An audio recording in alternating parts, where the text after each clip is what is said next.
right. We're picking up tonight. Finally, we get back into it again. Genesis chapter 33. So if you're not there, turn with me in your Bibles to Genesis chapter 33. Oh, I love Genesis 30. I love this story of Jacob, as I've said in the past. It's one of my favorite stories. One reason is because I can so relate to Jacob. I mean, I sometimes I was like, man, that's me. That's me in that story. I act just like him. Yes, sometimes in the past I've been a liar, I've been a deceiver, but more importantly, I'm one who likes to help God out from time to time. You know, we see God's promises, and, I say, I will make that happen, So we try to help God out. That's what Jacob was doing. He's been trying to help God out, and it's got him in all kinds of trouble. It's created this big mess. And that's what happened in our eyes. When we're trying to help God do things, when we're trying to fulfill his promises to us, we make a mess of things. We get in. I know this is where God's leading us. This is where he's guiding us. And we just need to force his hand a little bit here. So we try to make things happen. And we're stepping out in our own strength and our own power. And again, we just make a mess of things. We hurt people. We hurt ourselves in the process. Jacob, again, he's on the run. And the reason he's on the run is because, again, he's trying to help God out. And initially, God had made that promise to him concerning, how, the older is going to serve the younger. That was a promise that God made to him and his mother. But then what does he and his mother do? They lied, they cheated, they deceived, Isaac, and making sure that Jacob was going to receive that blessing. Of course, this angered his brother. And so Jacob had to run. He's on the run. He was headed to his uncle Laban's house. And then, God made that promise while he was there that, that he could receive all the spotted and speckled lambs and goats and cattle. And then what did Jacob do? He tried to help God out. He tried to make it sure that it was going to happen. He put those rods in the water to ensure that he got the spotted and speckled lambs and goats. He didn't have to do these things. These were promises that God made to Jacob. If Jacob had just sat back, relaxed, and waited for it to happen, he would not have been running in fear. Because now he's running in fear of Laban as well. And then, of course, Laban finally catches up to him. Laban, was wanting to know why he's escaped during the cover of darkness. And by the way, you got my idols. And he searches the tents for these idols, and he doesn't find them. And they strike up a deal that, they just build this monument. You don't pass here, and I don't pass here, in anger and vengeance. And so, but anyway, he continues on his journey, and he's in fear of his brother now. He knows that Esau's coming out to meet him because he sent a messenger to go out and meet Esau. And all the messenger had done was come back and said, hey, your brother's on his way, and he's got 400 men. And so Jacob must have been trembling at this point. But he's in fear. He's on the run simply because he tried to help God out. He's got this guilty conscience. He thinks he's done these things to help God out. But now he knows that he's lied, he's cheated, he's deceived, so he's got this guilty conscience, a guilty conscience he didn't have to have if he just simply waited on God. But anyway, as the story continued, Esau's on his way to meet Jacob, and then Jacob meets this man at night who's wrestling with this man. Of course, this was no ordinary man. This was the Lord. And the Lord was unable to subdue him, or not subdue him, but to pin him. So he breaks his hip. And, now Jacob's no longer able to run. The only thing he can do now is walk with a limp. Of course, God had saved Jacob earlier on in chapter 28. We've seen that. And now he subdued Jacob. He subdued him by, breaking his hip. And he's changed Jacob's name from heel catcher, heel snatcher, deceiver, to governed by God. No longer is Jacob governed by his flesh, although we're still going to see his flesh, that ugly flesh, rear its ugly head. But he's governed by God. His name has been changed. He's been subdued. He's now governed by God. So with that background, we continue on as we pick up in Genesis chapter 33, verse 1.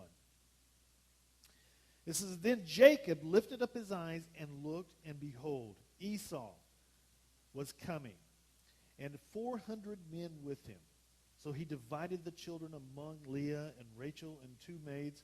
He put the maids and their children in front, and Leah and her children next, and Rachel and Joseph last. But he himself passed on ahead of them and bowed down to the ground 7 times until he came near to his brothers. So there must have been excitement, fear, and just worry. He was just filled with this tension as he sees his brother coming with these 400 men. What's he going to do? Is he still angry with me? Is he going to kill me? What's going to happen here? And so he begins to divide his family up into to groups, these caravans. He's got his mother, the maids and her children up front. Then he's got Leah and her children, they're in the middle. And then at the very end of this caravan, he has Rachel and Joseph. Of course, this is the reason Rachel and Joseph is in the back of this pack is because he loved them. They're his favorites. He cherishes, he loves them. So he wants to make sure they're the very last people who would be harmed. And so he's trying to protect them. Of course, he himself goes up ahead of them. And then he's going before Esau. And as he's approaching Esau, he begins to bow himself to the ground. He bows 7 times, which is really interesting. Is it because God's promise to Jacob was that Esau would bow to him. But now he's found himself bowing to Esau. He's bowing down before his brother simply because of his deceptive ways. He's missing out on blessings here because he's tried to help God out again. He's tried to help God out. He's lied. He's deceived. He's got this guilty conscience. Now he's in fear of his brother. He's finding himself bowing down to his brother, the one who is to be bowing down to him.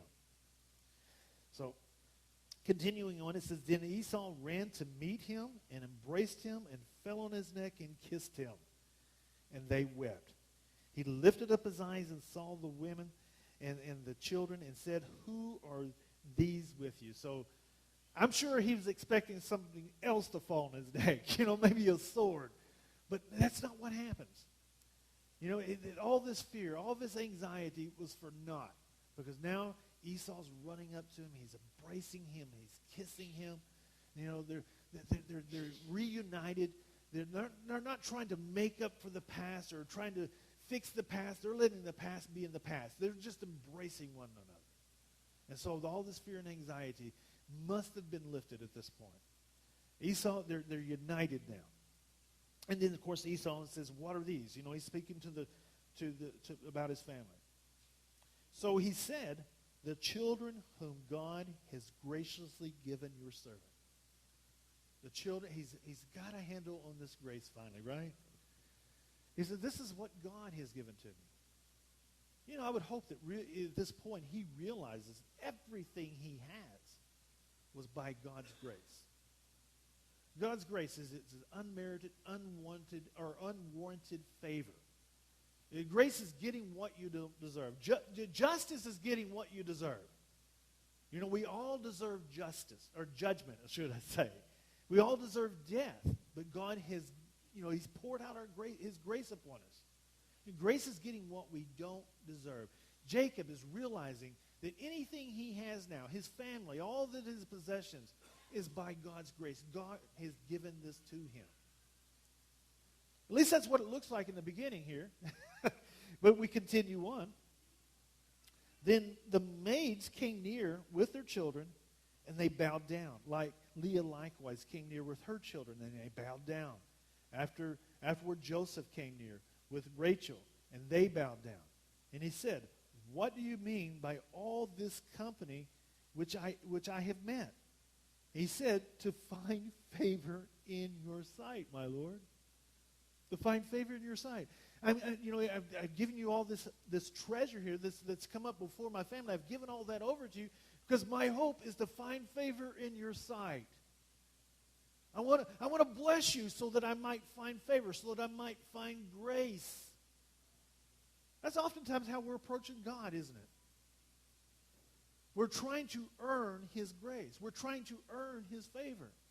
And oftentimes we come to him, we're giving this offering because I want to earn your favor. I want to earn your grace. I'm lifting up my voice to you because I want to impress you.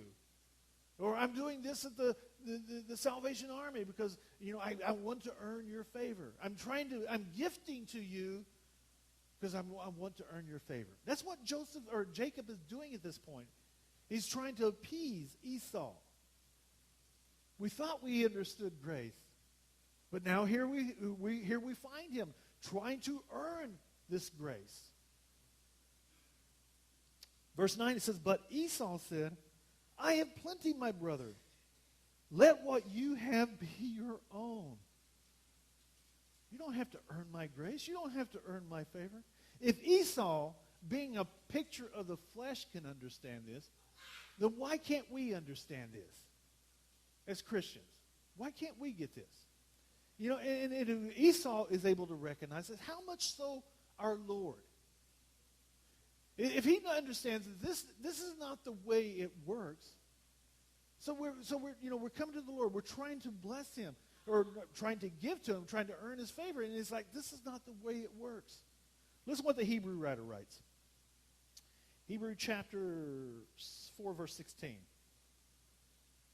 He says, verse 6, yeah. "Therefore, let us draw near with confidence to the throne of grace, so that we may receive mercy and find grace in our time of need."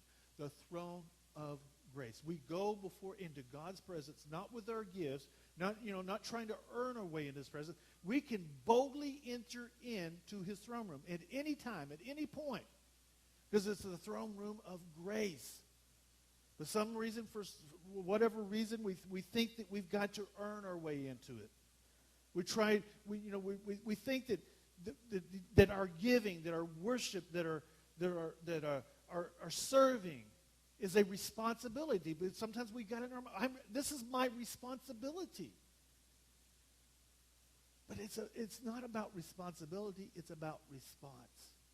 It's about recognizing his love for you, recognize what he's done for you, and then that turns into response. You see, when we give, it's a response. It's a response to his love. When we serve, it should be as a response. We recognize what he's done. And now we want to bless him in return. That's what grace does. God's grace, when he sheds his grace upon us, anything that follows that is a response, not a responsibility. You see, one of our problems is that we don't believe in a free lunch. But it's much more than a free lunch. It's a free breakfast, it's a free lunch, and it's a free dinner.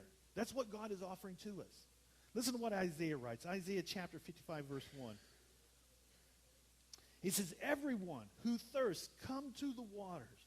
And you who have no money, come and buy bread to eat.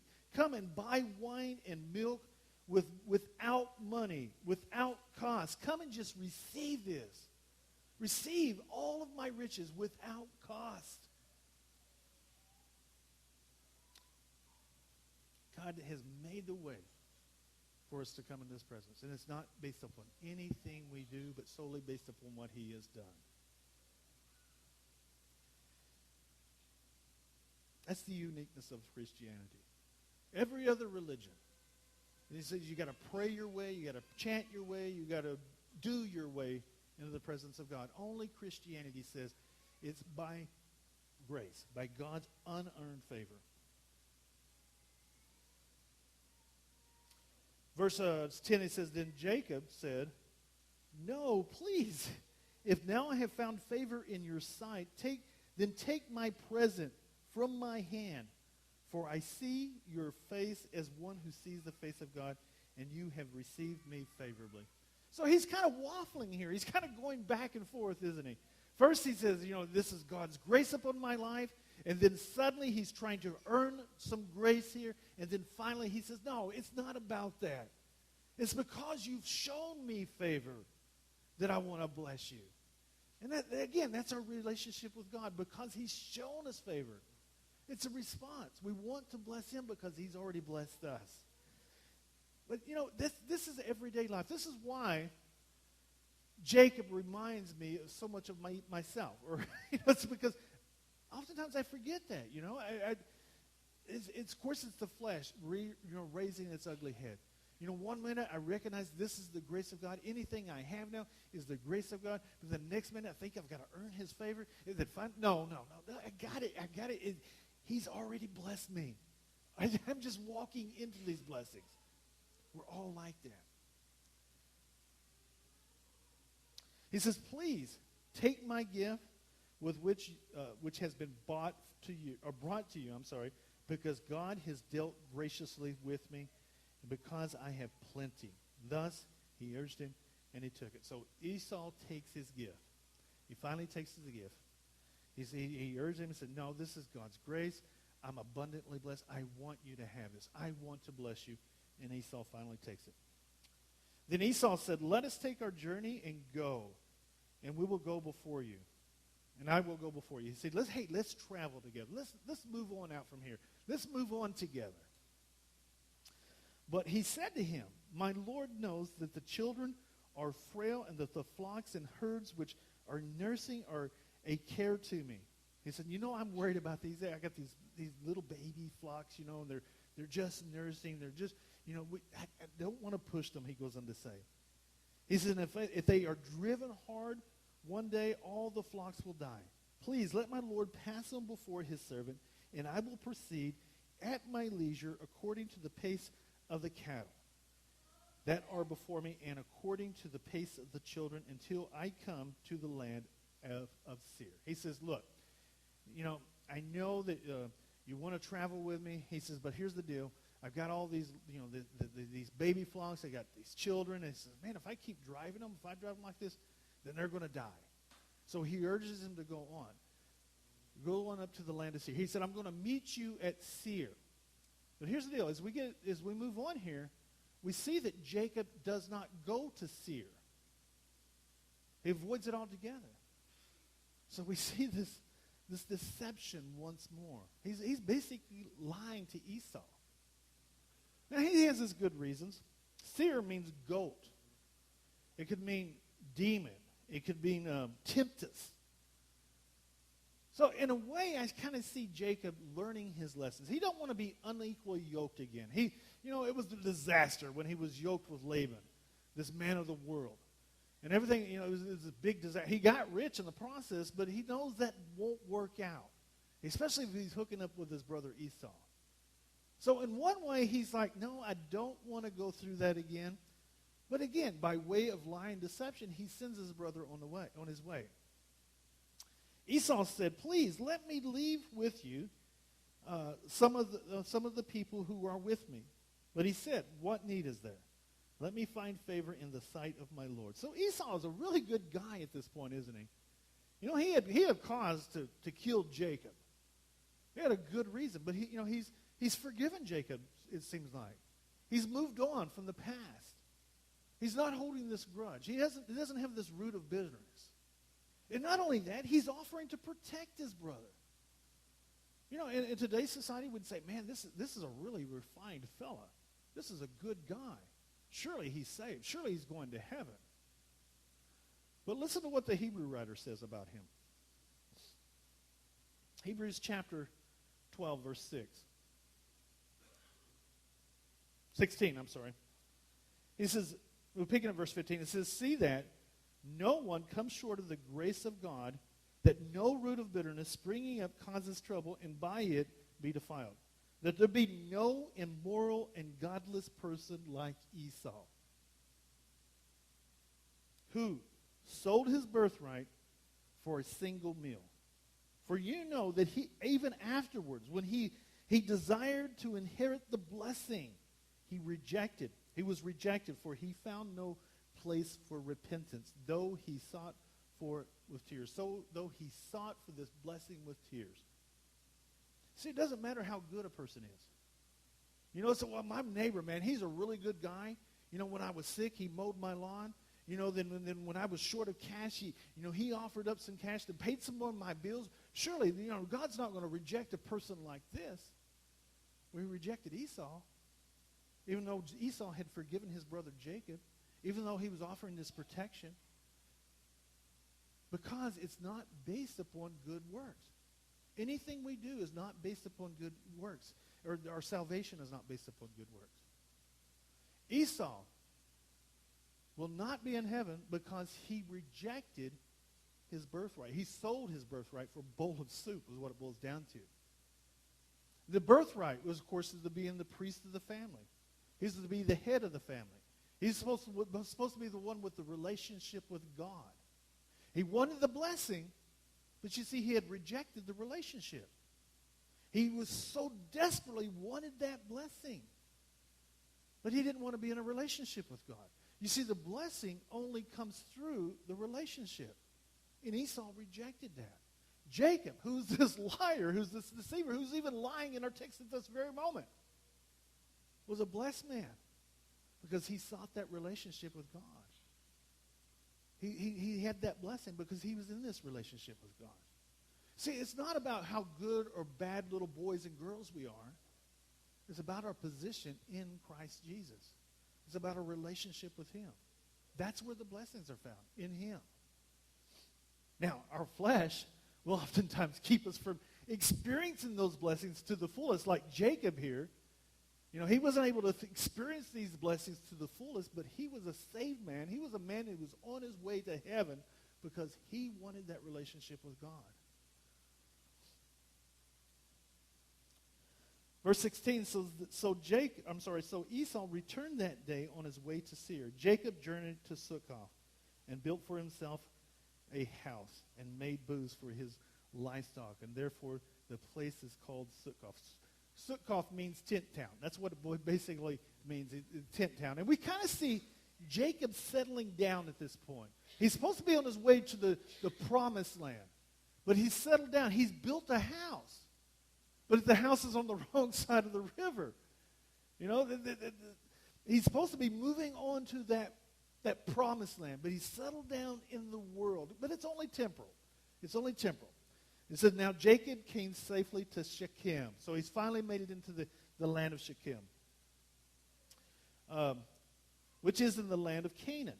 So he's in the promised land, but he's just right there on the edge of the promised land. He's not moved fully into it. He's just kind of got there, and he's kind of teetering on the edge of the promised land. And he's teetering on this. He's at this place, this wicked city, this horrible city, as we shall see, with horrible people in it. He's right there on the edge, which is in the land of Canaan, when he came from Padan Aram and camped before the city. So he's camped before this wicked city. He's not moving forward. It kind of reminds me of Lot. You know, he pitched his tent towards Sodom.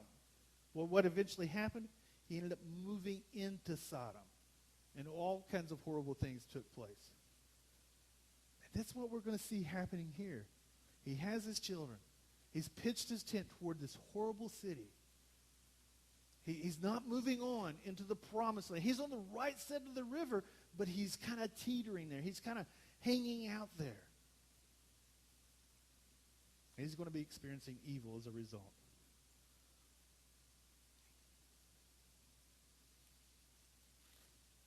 It says in verse 19, he bought a piece of land where he pitched his tent from the hand of the sons of Hamor, Shechem's father, for 100 pieces of money.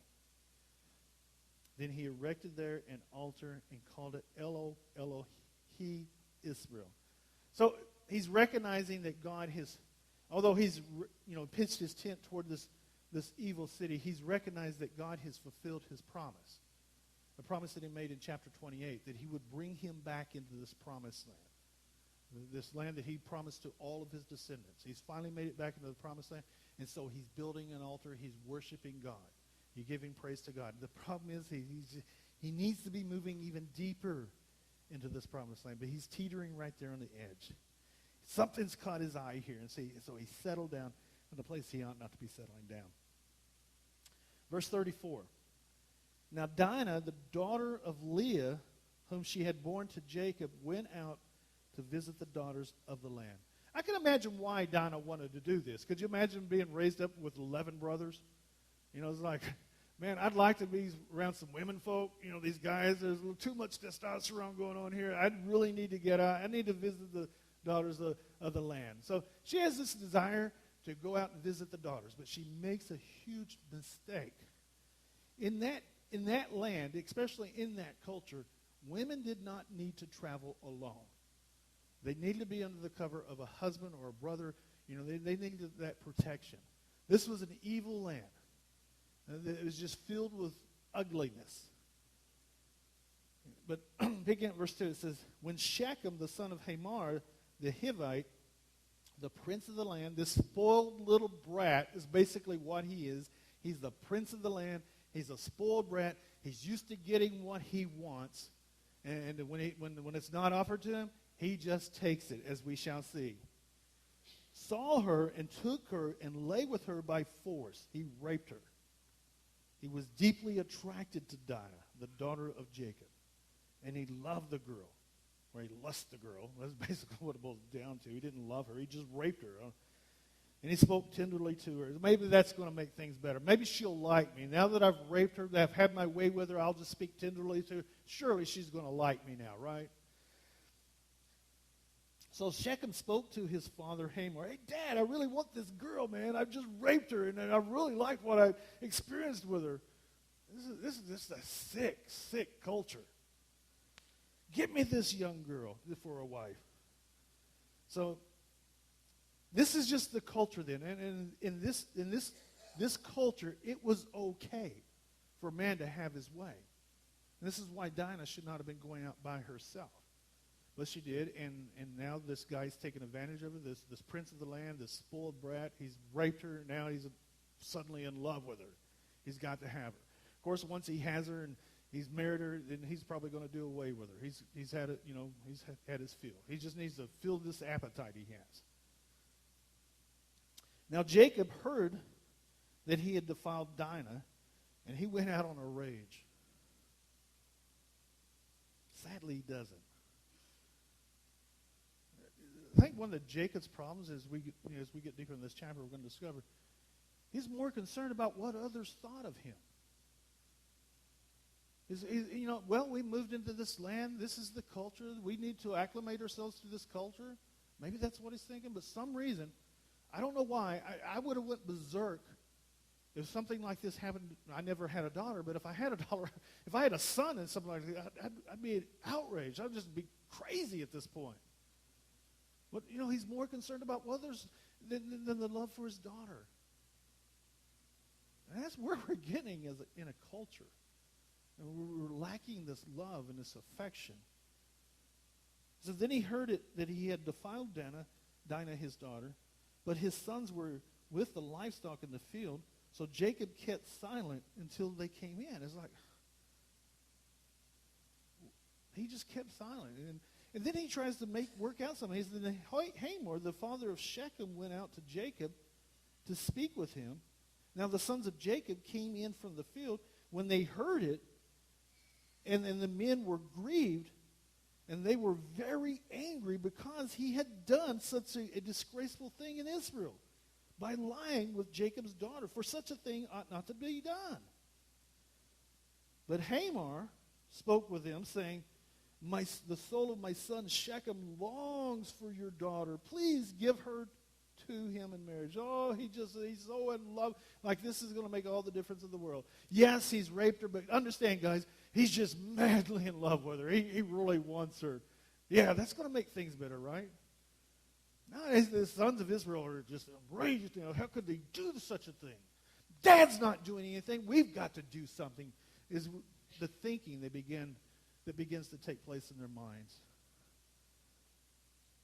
And again, this is just that culture. This is the degrading of a culture. And we can see it in our own society. Moms throwing babies in trash cans. We're lacking that love. Love is, it's not in people anymore. Fathers, I know a man who's had 10 children by 10 different women. It's like he doesn't care about these children that he's produced with these women. He's just kind of, mom will take care of it. I'm just living, man. I'm just having a good time. I've got lots of women. There's no love, no responsibility. I mean, it's a degrading of our culture, of our society. He says, intermarry with us. Give your daughters to us and take our daughters for yourselves. It kind of reminds me of Sodom, you know. And Sodom. I mean, it was a society that was just vile and evil. But it reminds me of where we're at as America now. We're just watching another movie the other night. And I said, did they have to put that in there? And of course, it was a homosexual remark. You know, it's about, you know, hey, let's embrace homosexuality. It's okay. It's in every movie. It seems to be in every TV show now. They have to put a plug in there because we got to make people, you know, this is okay now. This is where we're at. Everything's okay. You know, it's a crumbling of our society. It's a crumbling of our morals and ethics. It's falling away. We're becoming quickly like Sodom. We're becoming quickly like the Canaanites. Thus you shall live with us, and the land shall be open before you. Live and trade in it, and acquire property in it. Hey, just come on, be a part of us. Be a part of our society. Live and trade in it. Don't worry about, you know, what's happened here. You know, it's just a part of what's going on today. Just live in our land. Do what we do. Become one with us. And of course, that's what society is saying to Christianity. Hey, man, quit arguing and debating this stuff. It really doesn't matter. Just come and live with us. Trade with us. Shechem also said to her father, speaking of Jacob, and to her brothers, if I find favor in your sight, then I will give whatever you say. Bozo thinks he can buy them out. You know, it doesn't matter what we do. We can buy this. You know, he's insane. He's a spoiled little brat who's always got his way. If I find favor in your sight, then I will give whatever you say to me. Ask me whatever so much bridal payment and give, and I will give it according to as you say to me. But give me the girl in marriage. I've got to have her. But Jacob's sons answered Shechem and his father Hamor with deceit. I wonder where they learned that. They answered with deceit. Maybe it has something to do with their upbringing. I don't know. They know how to lie. They know how to deceive. They said to them, we cannot do this thing to give our sister to one who is uncircumcised. You guys got to be circumcised. We can become one, but you've got to become like us. You've got to get circumcised. For that would be a disgrace to us. To become one with you without you becoming circumcised, that would be a disgrace to us. Only on this condition we will consent to you. If you will become like us, and that every male of you be circumcised, then we will give our daughters to you, and we will take your daughters for ourselves, and we will live with you and become one people. But if you do not listen to us to be circumcised, then we'll take our daughter and go. Hey, if you really want this girl, then you've got to become circumcised. You've got to be like us. And it really doesn't matter to us. We'll just take our daughter and go. So they've got them. They know how to deceive these people. They put this little carrot out there. Come and get it. But you've got to become like one of us. You've got to be circumcised. Now, their words seemed reasonable to Homer and to Shechem. I'm kind of like, reasonable? Are you serious? They want to cut some flesh off here, but yeah, I think we could do that. That sounds reasonable to us.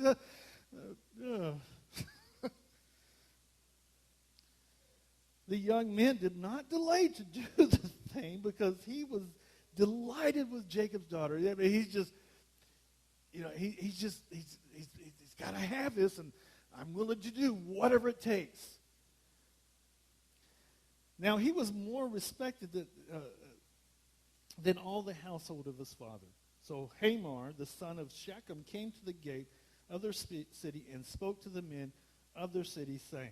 So, of course, the city gate, as we've seen earlier previously in Lot's story, You go to the gate of the city. That's where all business was conducted. So Shechem, he's a prince of the land. Hamor, he's a father. He says, hey, let's go have a business meeting. We got this business proposition we want to throw at you guys. And I could imagine that, when they're throwing, and it seems like a really good sales pitch as we get deeper into this because these guys are going to buy into it. Here's what we got to do. We've got to marry with these people. But the only way we can marry with these people is because we got to have this girl, and these are great people. They got livestock. They got these people are rich, and they want to become like one of us. There's only one little catch here. We got to be circumcised. And the guys are probably at the gate say, oh, yeah, let's get circumcised. What's circumcision? What's circumcision? Well, this is where they come and cut off a piece of your flesh. A piece of our flesh, they might have been thinking.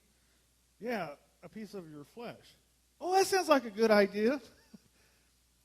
But it's a sales pitch he throws at them. And here's how he catches them, though. Here's how he grabs hold of them. He says, these men are friendly with us. Well, they're friendly because they got their eye on the gal, of course, and the women. Therefore, let them live in the land and trade in it. For behold, the land is large enough for them. Let us take their daughters in marriage and give our daughters to them. Only this condition will the men consent to us to live with us, to become one people, that every male among us be circumcised, as they are circumcised. Well, not there. And of course, here's where they're grabbing hold of them. There's a little bit of pain involved here. But listen, guys, they've got livestock, they've got property, they've got animals. That will all be ours. Only let us consent to them, and they will live with us.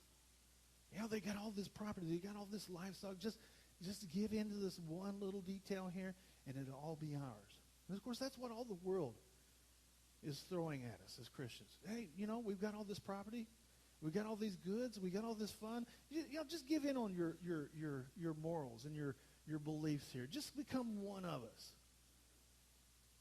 It's only a little bit of pain. It's only eternity that we're talking about here. Of course, this is an incredible lie. This is horrible what the sons of Israel are doing, because the circumcision of the flesh is speaking of the circumcision of heart. They're talking about bringing these people into a relationship with God. That's what the circumcision was all about, being one in a relationship, becoming a part of God's family. So this is just a horrible, horrible lie they're getting these guys to buy into. It'd be kind of like, guys, come on in. We want you to be a part of our family. We want you to know our God. And then what do they do when they come in? We butcher them. I mean, that's basically what's happening here. He says, all who went out to the gate of the city listened to Hamor and the sons of Shechem, and every male was circumcised. All went out to the gate of the city. Now it came about on the third day. Of course, the third day speaks of the resurrection. There should have been new life. Life that comes on the third day of the resurrection. It says, when they were in pain, that the two of Jacob's sons, Simeon and Levi, Dinah's daughters, each took his sword and came to the city unawares and killed every male. They killed Hamor and his son Shechem with the edge of the sword, and took Dinah from Shechem's house and went forth. Jacob's sons came upon the slain and looted the city because they had defiled their sister. They looted the city because they had defiled their sister. They looted the city. It kind of makes you wonder why they're killing everybody. Was it for the loot? They took their flocks and their herds and their donkeys and that which was in the city and that which was in the field, and they captured and looted all their wealth and all their little ones and their wives, even all that was in the houses. Then Jacob said to Simeon and Levi, you have brought trouble on me by making me odious, a stinker, you might say, among the people inhabited. So what was he concerned about? He wasn't concerned about the fact that his sons just went into the city and not just dealt with Shechem, this prince, but they killed everyone in the city. They lied to them, they deceived them, and then they murdered them. And then they looted the city. He's not concerned about that. He's concerned about his image. That's what he's concerned about. I might be a stinker. I might be odious to them. I might be considered as disgusting or defiled among them because you've done this. He's not concerned about what his sons have done. He's more concerned about what the outcome will be, or how he's going to appear before the people. And again, I'm like Jacob. Many years ago, I made this huge mistake. There was a ministry that was taking place. And because someone was involved in something they ought not to be in, I brought down the hammer on them. I said, you either stop doing this or else. And the outcome, and the reason I said that is because I'm concerned about what the church body would be thinking on that, how that might appear. I was concerned about appearance, so I brought down the hammer on a ministry. And many people were hurt by that. In fact, that ministry ceased, and everyone that was all involved in that ministry stopped coming. Because I was more concerned about image. That's where Jacob's at. He's concerned about an image. And the result is that these people have died, and his son, the reason his sons did this is because he didn't do something. He didn't take steps to make sure that justice was done because of his sister being defiled. And therefore, I don't know how many people there were, hundreds of people have lost their lives because he was more concerned about image. He wanted to acclimate himself to that culture. He didn't deal with how his daughter had been defiled. His sons get angry.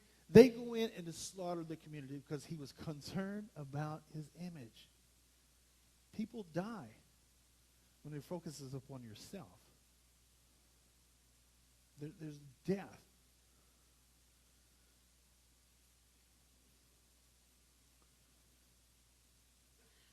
Making me odious among the inhabitants of the land, among the Canaanites and the Perizzites, and my men being few in number, they will gather together against me, attack me, and I will be destroyed, I and my household. But they said, should he treat our sister as a harlot? Of course, their son's reaction, their son's response to all this is their upbringing. You know, they were brought up in lies and deception. They pitched their tent, or Jacob pitched his tent toward this evil city, toward the world. And so his sons become like those in the world. They become murderers. They become deceivers. They become liars. The lesson that we learn in this is that we've got to be careful how we're raising our children, where we're putting our children. What they're seeing in our own lives. That's where we'll leave off tonight. Next week we'll continue on into chapter 35. Let's go ahead and pray. Gracious Heavenly Father, we love you. We thank you for loving us.